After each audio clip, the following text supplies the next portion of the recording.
باب قول اللہ تعالی،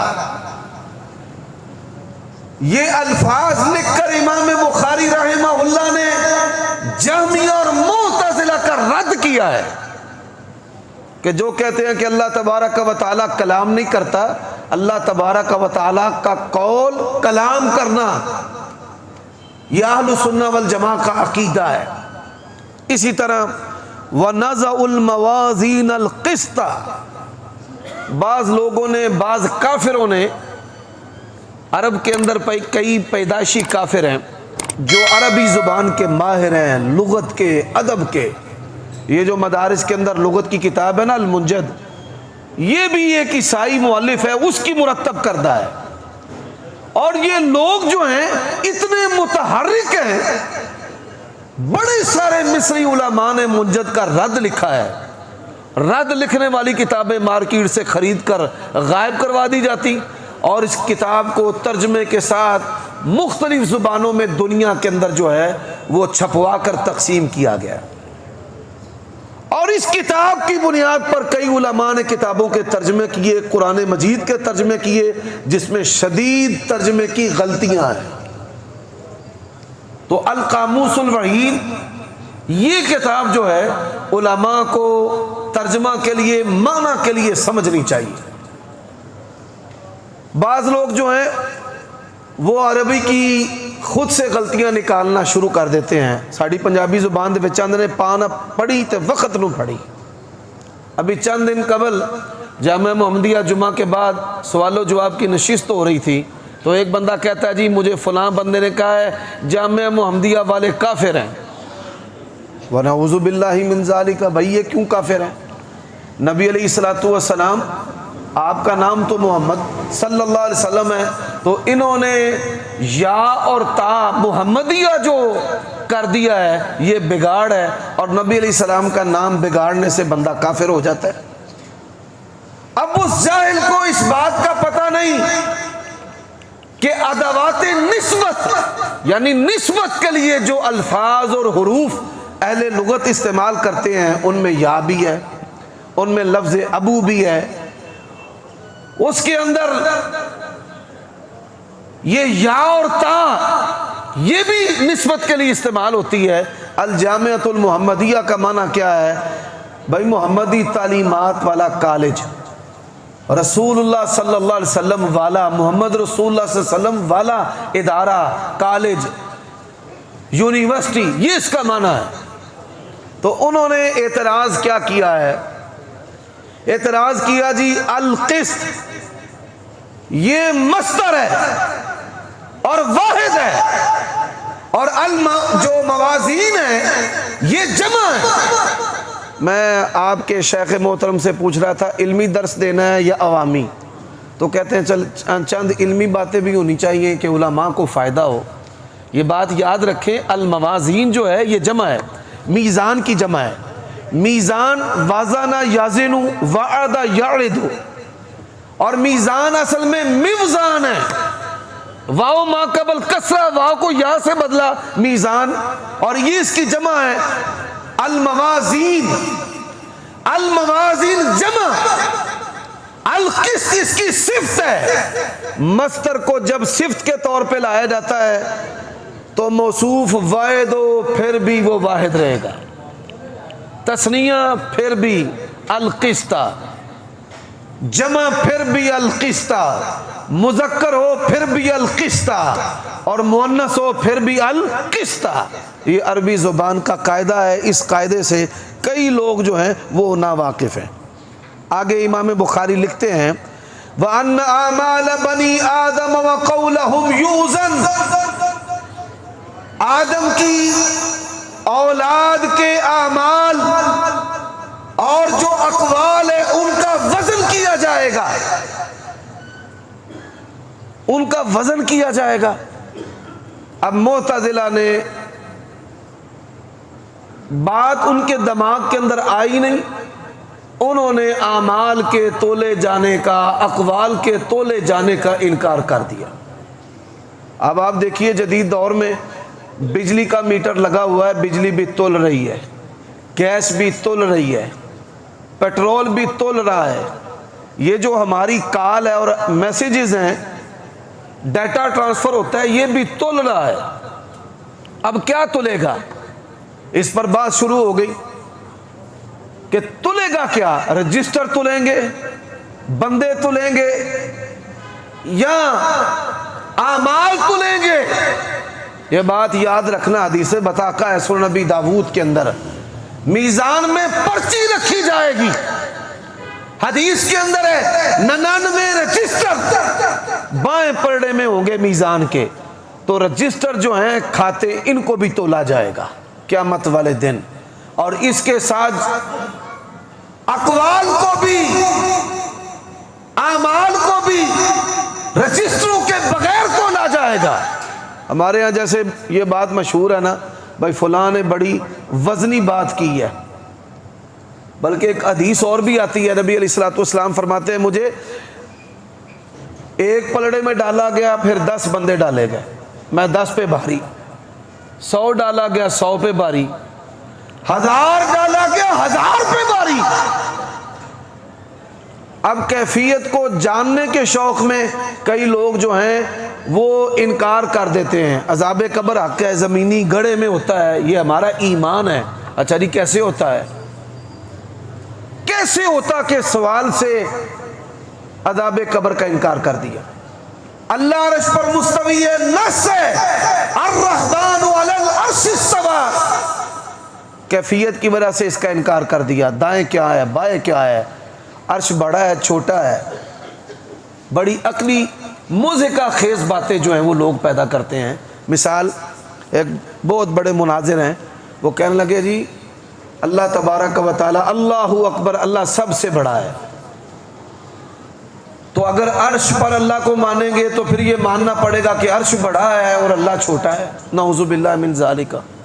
کئی علماء یہ باتیں سن کر پریشان ہو جاتے ہیں، عقل کی وجہ سے، بگڑی ہوئی عقل کی وجہ سے، تقلیدی عقل کی وجہ سے، تعصب والی عقل کی وجہ سے انہوں نے نصوص کا، قرآن اور سنت کا انکار کر دیا۔ میں نے ان سے پوچھا اللہ بڑا ہے یا کائنات بڑی ہے؟ کہنے لگے جی اللہ بڑا ہے، کائنات تو نہیں بڑی۔ تو میں نے کہا آپ کا عقیدہ ہے اللہ ہر جگہ ہے، پھر ماننا پڑے گا کہ نعوذ باللہ اللہ چھوٹا ہے، کائنات بڑی ہے۔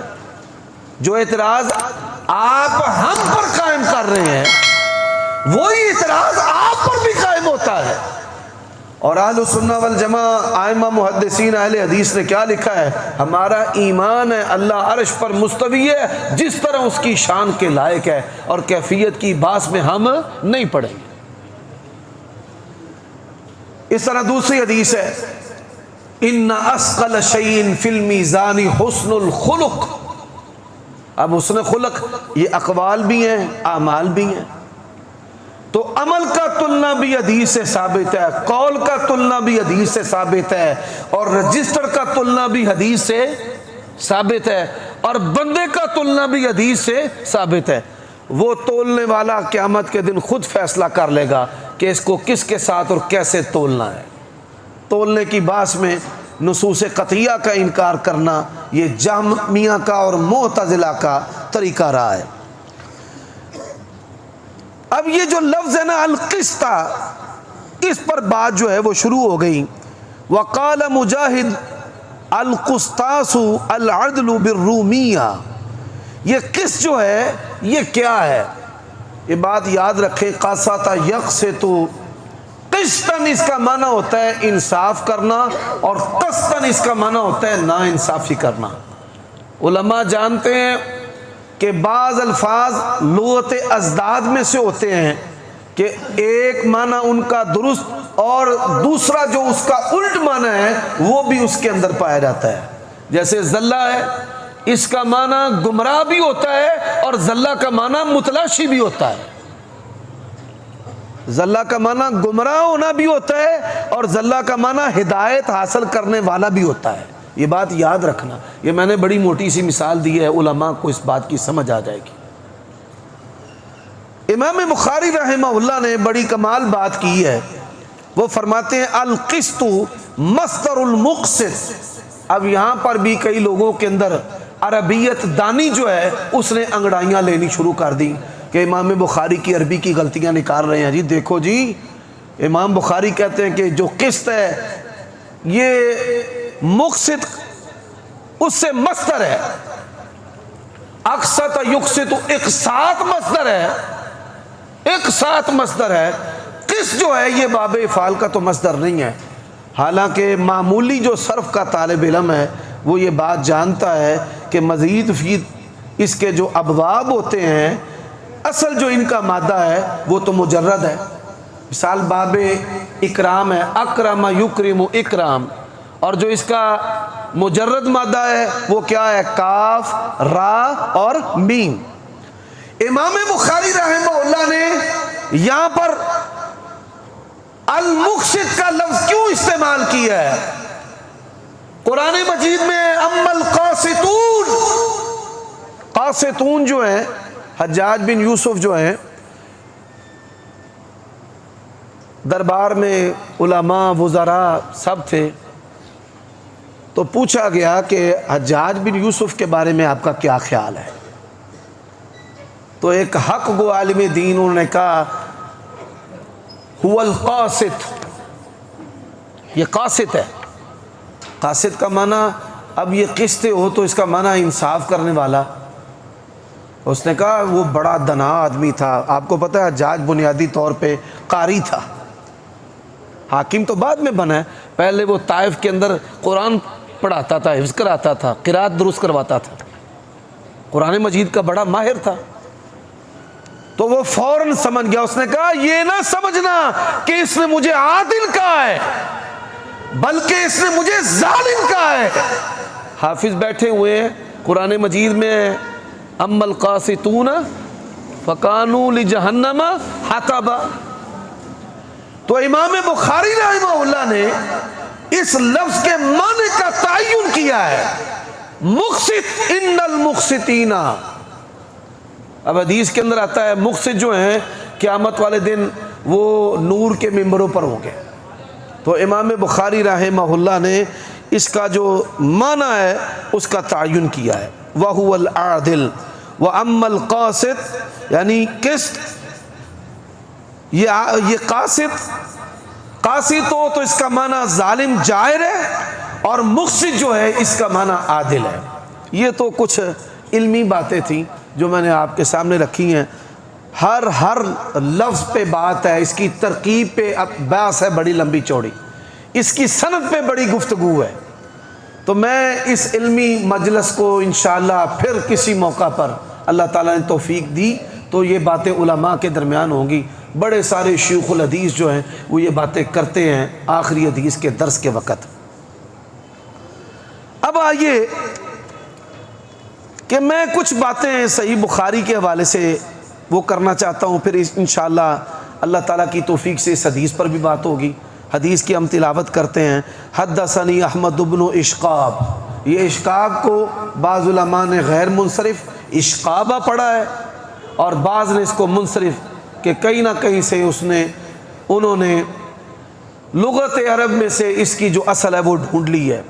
حدثنا محمد بن فضیل عن عمارۃ بن القعقاع عن ابی زرعۃ عن ابی ہریرۃ قال قال النبی صلی اللہ علیہ وسلم کلمتان حبیبتان الی الرحمن۔ یہ کلمتان علماء کے لیے عرض کر رہا ہوں کہ یہ خبر مقدم ہے، خبر کو مبتدا پر مقدم توجہ دلانے کے لیے، جیسے کوئی بندہ خطیب کہتا ہے وہ بندے بڑے اچھے ہیں، اب اس نے بتایا نہیں کہ کون سے بندے اچھے ہیں، وہ بندے بڑے اچھے ہیں جو اللہ کی راہ میں خرچ کرتے ہیں۔ اصل بات کیا ہے کہ اللہ کی راہ میں خرچ کرنے والے بڑے اچھے ہیں، تو خبر جو ہے وہ مقدم کی جاتی ہے رغبت کے لیے، تشوق کے لیے۔ یہ چیزیں جو ہیں کلام عرب کے اندر بھی ہیں اور ہماری زبان پنجابی اور اردو میں بھی استعمال ہوتی ہیں۔ اب آ جائیے صحیح بخاری، اس پر میں بات کرنے سے پہلے جو اپنی سند ہے اس کا تذکرہ بھی کرنا ضروری سمجھتا ہوں کہ صحیح بخاری کی جو اجازت مجھے حاصل ہے وہ کن کن مشائخ سے ہے۔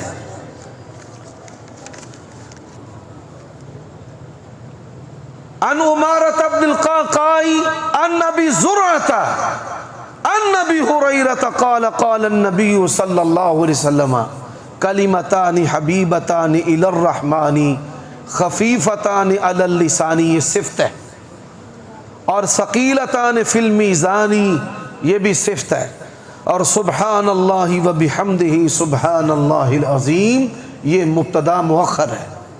اس کا ترجمہ اور معنی بھی ہم کرتے ہیں۔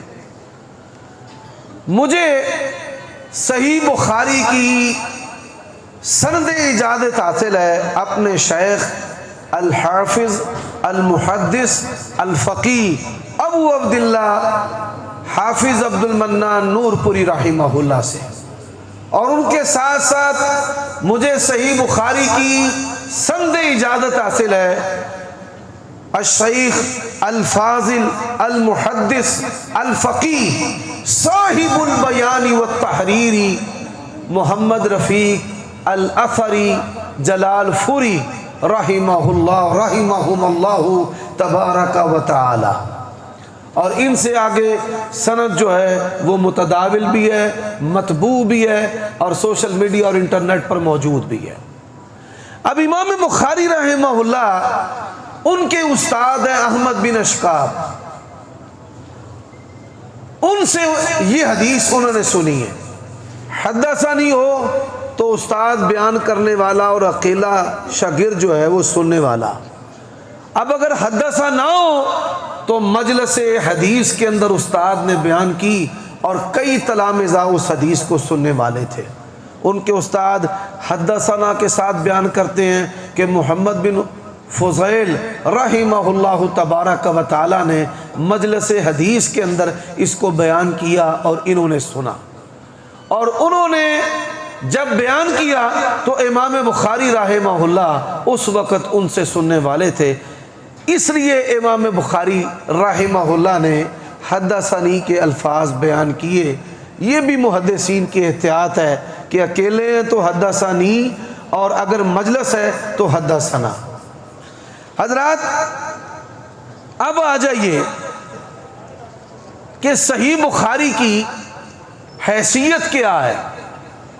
اصح الکتب بعد کتاب اللہ الجامع الصحیح للبخاری، قرآن مجید کے بعد صحیح ترین ہوئے زمین پر اگر کوئی حدیث کی کتاب ہے تو صحیح بخاری الجامع الصحیح امام بخاری رحمہ اللہ کی یہ کتاب ہے۔ اب پہلا اعتراض، یہ اعتراض جو ہے یہ جاوید غامدی صاحب اور ان کی جماعت نے کیا ہے، اور اب بھی وہ کرتے ہیں، یوٹیوب پر ان کا یہ اعتراض پڑا ہوا ہے۔ اس کا جواب بھی سن لیں۔ اس پر ہمارا مناظرہ ہوا گجرانوالہ میں، 50 کے قریب افراد موجود تھے۔ ہمارے لاہور کی جماعت کے مشہور خطیب مولانا ظہیر الدین بابر، انہوں نے یہ مناظرہ کروایا تھا، اور جاوید غامدی صاحب کی جو ٹیم ہے، ان کے جو اسکالر ہیں، وہ میرے ساتھ گفتگو کرنے والے تھے۔ اب ان کا طریقہ واردات کیا ہے؟ مجھے کہنے لگے ایک ہاتھ میں قرآن مجید ہے، ایک ہاتھ میں قرآن مجید۔ مجھے کہنے لگے حافظ عمر صدیق صاحب یہ قرآن مجید لا ریب ہے؟ میں نے کہا بے شک یہ لا ریب ہے، ذالک الکتاب لا ریب فیہ۔ ماشاءاللہ شاہ صاحب تشریف لا رہے ہیں، اہلا و سہلا، مرحبا، جگہ دیں بھائی۔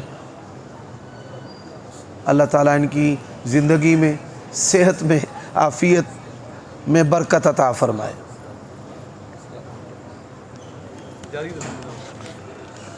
اب ان کا طریقہ واردات دیکھیں۔ قرآن مجید لا ریب ہے، کیوں بھائی لا ریب ہے؟ بولیے لا ریب ہے۔ اب میں یہ وہ باتیں کرنے لگا ہوں جو منکرین حدیث کرتے ہیں، جو ملحدین کرتے ہیں، جو مستشرقین کرتے ہیں، وہ لغت عرب کے ماہر غیر مسلم یہودی نصرانی کرتے ہیں۔ اب میں وہ باتیں آپ سے کرنے لگا ہوں۔ قرآن مجید لا ریب ہے۔ اب مجھے کہنے لگے صحیح بخاری جو ہے یہ بھی لا ریب ہے۔ کیوں بھائی آپ خاموش ہو گئے ہیں؟ کیا صحیح بخاری بھی لا ریب ہے؟ ایک بات سن لو علماء کرام، یہ وہ باتیں ہیں کہ جس کی وجہ سے اللہ تعالیٰ نے مجھے صحیح بخاری پر کلام کرنے کا شرف بخشا ہے۔ اہل حدیث کا یہ منہج ہے جن ذرائع سے قرآن امت تک پہنچا ہے انہی ذرائع سے نبی کی حدیث امت تک پہنچی ہے. اس کو اپنے ذہن میں پوست کر لو. اور جن ذرائع سے قرآن محفوظ ہے انہی ذرائع سے نبی علیہ الصلوۃ والسلام کی حدیث بھی محفوظ ہے. قرآن اور حدیث کی حفاظت کے ذرائع بھی ایک ہیں اور ان کے منتقل ہونے کے امت تک آنے کے ذرائع بھی ایک ہیں. دوسری بات اپنے ذہن کے اندر پوست کر لیں. جن بنیادوں پر کفار نے قرآن مجید پر اعتراضات کیے ہیں انہی بنیادوں پر مستشرقین نے، ملحدین نے، منکرین حدیث نے، دین بیزار لوگوں نے صحیح بخاری اور کتب احادیث پر اعتراضات کیے ہیں. میں اس کی تفصیل عرض کرتا ہوں. اب دیکھیں یہ کتنا پروپیگنڈا ہے. کہا جاتا ہے کہ حدیثیں جو ہیں وہ 300 سال بعد لکھی گئی ہیں. قرآن کے انکار سے بندہ جو ہے وہ کافر ہو جاتا ہے، تو کیا حدیث کے انکار سے بھی بندہ کافر ہو جاتا ہے؟ اس طرح کے وہ سوالات کرتے ہیں. اب اگر انسان کہے کہ قرآن مجید جو ہے یہ لا ریب ہے، اسی طرح صحیح بخاری لا ریب ہے، تو اس کے اندر موقوفات ہیں، مقطوعات ہیں، ائمہ محدثین کے اقوال ہیں، نبی علیہ السلام کی وفات کے بعد کے واقعات ہیں. انسان کیسے کہہ سکتا ہے کہ یہ لا ریب ہے؟ تو میں نے اسے کیا کہا اللہ تعالیٰ کی توفیق سے کہ امام بخاری رحمہ اللہ نے صحیح بخاری کا نام رکھا ہے الجامع الصحیح المسند من امور رسول اللہ صلی اللہ علیہ وسلم وسننہ وایامہ. صحیح بخاری کی جتنی مرفوع احادیث ہیں مسندہ، مرفوع مسندہ، نبی علیہ الصلوۃ والسلام کے جتنے بھی اقوال ہیں، جتنے بھی افعال ہیں، جتنی بھی تقریرات ہیں، اللہ کی قسم ہمارا ایمان ہے قرآن کی طرح لا ریب وحی الہی. اور اگر تیرے اندر جرت ہے تو میں نے کہا صحیح بخاری میں سے نبی علیہ الصلوۃ والسلام کی کوئی ایک حدیث لے آ کہ جس کی تو کانٹراڈکشن قرآن کے ساتھ سمجھتا ہے. میں یہاں سے تب تک نہیں ٹلوں گا جب تک اس کی توفیق اور تطبیق جو ہے وہ قرآن مجید سے نہ دکھاؤ.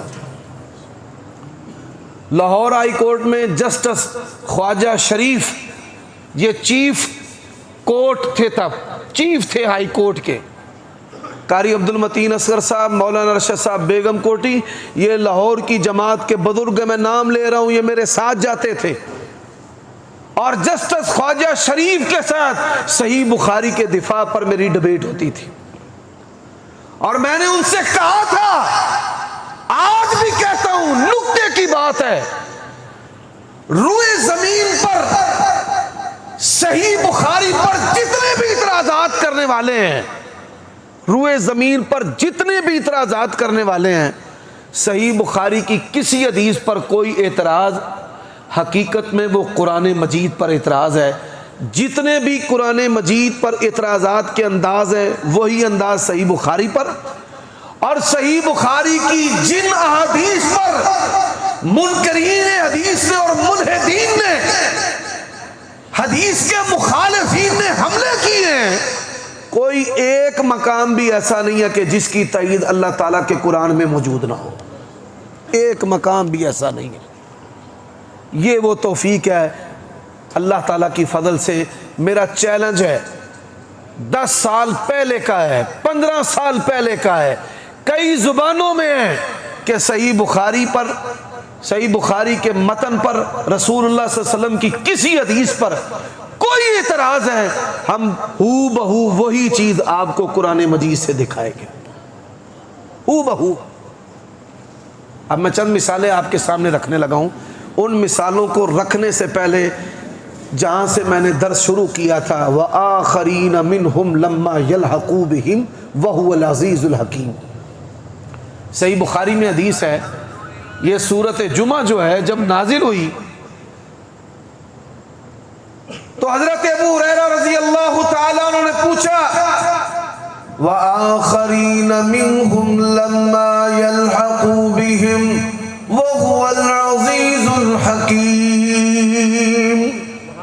لم نہیں ہے لما، لم یضرب اس نے نہیں مارا، لما یضرب ابھی تک نہیں مارا، ابھی تک۔ اب ذرا غور کیجئے گا، وآخرین، یہ موبائل جو ہے یہ بج رہا ہے، جس کا بھی ہے پکڑ لیں بھائی، اس کو بند کر دیں ذرا، قاری صاحب جزاک اللہ خیر۔ غور کیجئے گا کہ اللہ تبارک و تعالیٰ نے نبی علیہ السلام کی جماعت کا ذکر کیا اور کہا آپ کی جماعت میں کچھ لوگ اور بھی ہیں جو ابھی تک آپ کی جماعت کو نہیں ملے۔ وآخرین منہم لما یلقوا بہم، آپ کی جماعت میں کچھ اور لوگ بھی ہیں ابھی تک نہیں ملے۔ پوری دنیا کے حنفی، علامہ کوثری مصری سمیت پوری دنیا کے جو حنفی ہیں، چھوٹے بڑے، تبلیغی غیر تبلیغی، متعصب غیر متعصب، سب اس آیت کریمہ کو امام ابو حنیفہ رحمۃ اللہ علیہ کی فضیلت پر پیش کرتے ہیں۔ اب پہلے حدیث سن لیں، وآخرین منہم لما یلحقوا بہم وہو العزیز الحکیم۔ نبی علیہ السلام کی جماعت کا تذکرہ اللہ نے فرمایا کچھ آپ کی جماعت کے وہ لوگ بھی ہیں جو ابھی تک آپ کو نہیں ملے۔ حضرت ابو ہریرہ کہتے ہیں میں نے پوچھا یا رسول اللہ یہ کون سے لوگ ہیں جو ہماری جماعت کا حصہ بھی ہیں اور ابھی تک ہمیں ملے بھی نہیں ہیں؟ حضرت سلمان الفارسی رضی اللہ تعالی عنہ اس مجلس میں تھے، رسول اللہ صلی اللہ علیہ وسلم نے ان کے کندھے پر ہاتھ رکھا اور کیا فرمایا؟ لو کان الایمان معلقا بسریا لنالہ رجال من ہؤلاء۔ ایک حدیث میں لو کان الدین، ایک حدیث میں لو کان العلم معلقا بسریا، اگر ایمان دین علم سریا تارے پر بھی ہوتا تو یہ اہل فارس کے لوگ وہاں سے بھی جا کر اس کو حاصل کر لیتے۔ اب یہ حدیث سنانے کے بعد وہ کہتے ہیں جی امام ابو حنیفہ رحمہ اللہ فارسی ہیں، تو اس حدیث کا جو انطباق ہے وہ امام ابو حنیفہ رحمہ اللہ پر ہوتا ہے۔ ابو نعیم فضل بن دکین صحیح سند کے ساتھ یہ قول ہے ابو نعیم فضل بن دکین کا، خطیب بغدادی کی کتاب تاریخ بغداد کے اندر رحمہ اللہ رحمتا واسعہ۔ ابو نعیم کیا فرماتے ہیں؟ ابو حنیفہ رحمہ اللہ کابلی تھے، وہ فارسی نہیں تھے، انہو کابلی، امام ابو حنیفہ رحمہ اللہ کابلی ہیں۔ اب سوال ہے کہ فارسی کون ہے؟ آج پوری روئے زمین پر دین کا دار و مدار جن کتابوں پر ہے ذرا غور کیجئے گا، امام بخاری فارسی، امام مسلم فارسی، امام ترمذی فارسی، امام نسائی فارسی، ابن ماجہ فارسی، ابن حبان فارسی، ابن خزیمہ فارسی۔ حضرات دین کا دار و مدار ان ائمہ محدثین پر ہے۔ اللہ کی قسم اٹھا کر کہتا ہوں کہ ان ائمہ کے علاوہ نبی علیہ السلام کی جو حدیث ہے یہ کسی کابلی پر یا کسی مغربی پر یا کسی مصری پر فٹ ہوتی نہیں۔ اب آئیں کہ سوشل میڈیا پر بڑی ساری باتیں جو ہیں لوگوں کو بے دین کرنے کے لیے پھیلائی جاتی ہیں، صحیح بخاری پر رقیق حملے ہو رہے ہیں، وہ ساری باتیں میں آپ کے سامنے مختصر اور جامع انداز کے اندر جو ہے وہ اللہ تعالیٰ کی توفیق سے رکھنا چاہتا ہوں۔ اب صحیح بخاری کی جو بعض حدیث ہیں ان کا انکار کیا جاتا ہے کہ وہ جغرافیائی طور پہ غلط ہیں، عقل سلیم میں نہیں آتی۔ ان احادیث کے اندر ایک حدیث ہے، وہ کیا ہے کہ سورج جو ہے وہ شیطان کے دو سینگوں کے درمیان غروب ہوتا ہے۔ وہ کہتا نہیں یہ کیسے ممکن ہے کہ دو سینگوں کے درمیان جو ہے وہ غروب ہوتا ہے؟ حضرات گجرانوالہ شہر میں کبھی زور تھا منکرین حدیث کا، ہمارے دادا استاد بڑے حافظ صاحب محدث گوندلوی رحمۃ اللہ علیہ، ان کے پاس ایک سکول ماسٹر آ گیا کہ جی یہ بات مجھے سمجھ نہیں آتی۔ ان کا قرآن مجید سورۃ قاف ہے، سورۃ کاف کے اندر کیا ہے؟ اب یہ کہتے ہیں جی ہم قرآن کو مانتے ہیں، ہم حدیث کو نہیں مانتے۔ انہوں نے کہا قرآن مجید میں تغرب فی عین حمیہ، قرآن کے اندر ہے کہ ایک کیچڑ والے چشمے میں، کیچڑ میں سورج جو ہے وہ غروب ہو رہا ہے۔ ایک گل تیری عقل دے وچ آوندی ہے؟ اب وہ ہکا بکا رہ گیا۔ کہنے لگا اچھا جی پھر آپ سمجھائیں بات کیا ہے۔ فرمانے لگے کل آنا مغرب سے پہلے جب سورج غروب ہو رہا ہوگا۔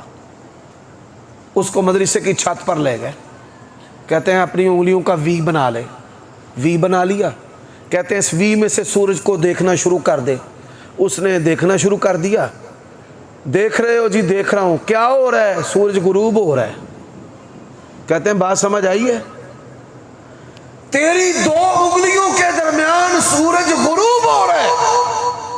کہتا ہے جی بڑی فٹ سمجھ آ گئی۔ اب اسی طرح دوسرا اعتراض، وَاذْكُرْ فِي الْكِتَابِ إِبْرَاهِيمَ إِنَّهُ كَانَ صِدِّيقًا نَبِيًّا۔ کہتے ہیں جی دیکھو قرآن مجید میں ہے حضرت ابراہیم علیہ السلام بڑے سچے نبی ہے، اور بخاری کہتی ہے لم یکذب ابراہیم الا ثلاث کذبات۔ قرآن سچا کہتا ہے، نعوذ باللہ بخاری جھوٹا کہتی ہے۔ اب جہاں اونا جنہ منجد چکی ہے نا، اونا پھر ترجمہ جھوٹ ہی لکھے ہے، نہیں جھوٹ بولے ابراہیم نے مگر تین جھوٹ۔ یہ منجد سے ترجمہ کرنے والوں نے تباہی پھیر کے رکھ دی ہے عیسائی کی منجد سے۔ کذب جو ہے یہ توریے پر بھی بولا جاتا ہے، ظاہر خلاف حقیقت بات پر بھی بولا جاتا ہے۔ اس کا معنی صرف جھوٹ نہیں ہے کہ آپ اس کا معنی جھوٹ کر دیں۔ اور جتنے بھی اعتراضات ہیں قرآن مجید پر، صحیح بخاری پر، یہ غلط ترجمے کی وجہ سے اعتراضات پیدا ہوئے ہیں۔ ترجمہ کیا مکروا ومکر اللہ، اللہ بھی مکر کرتا ہے، اللہ بھی ٹھٹھا کرتا ہے۔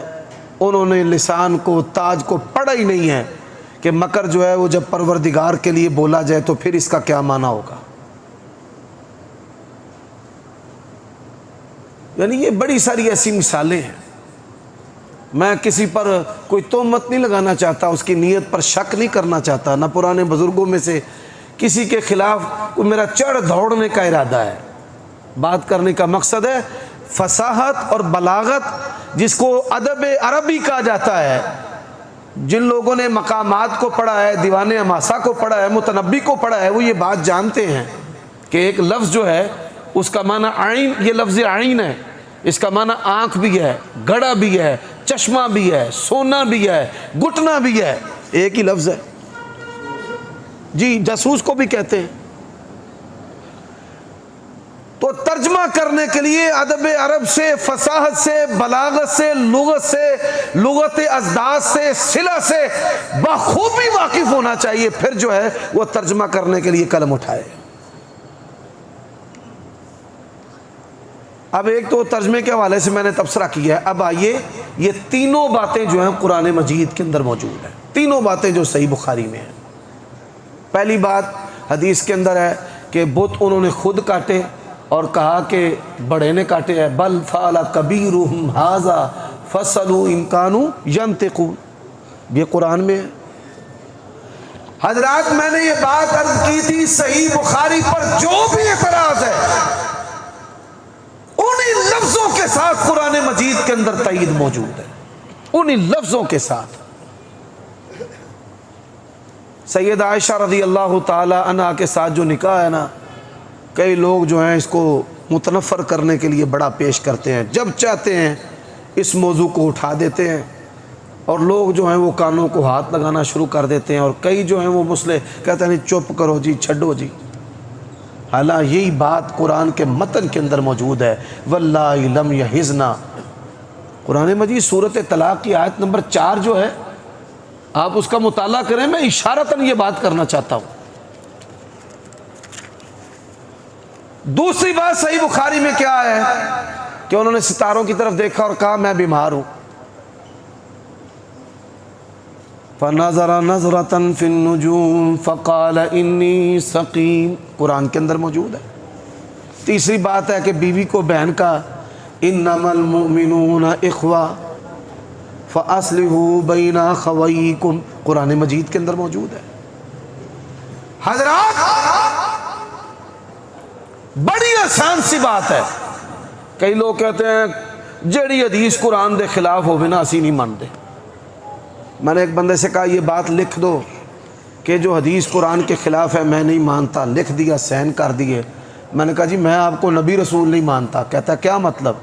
میں نے کہا یہ جو آپ نے بات لکھی ہے نا کہ جو حدیث قرآن کے خلاف ہو میں نہیں مانتا، قرآن مجید سے نکال کر دو۔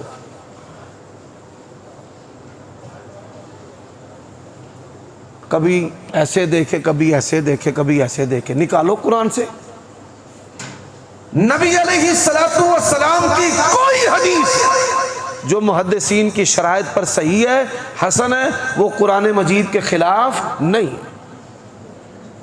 اب ایک اور میں مثال دینے لگا ہوں۔ وَاذْكُرْ فِي الْكِتَابِ إِبْرَاهِيمَ، یہ تو حضرت ابراہیم علیہ السلام ان کے بارے میں قرآن مجید کی آیت ہے اور میں نے واضح کر دیا ہے۔ حضرات حضرت موسیٰ علیہ السلام کے بارے میں صحیح بخاری کے اندر واقعہ ہے کیا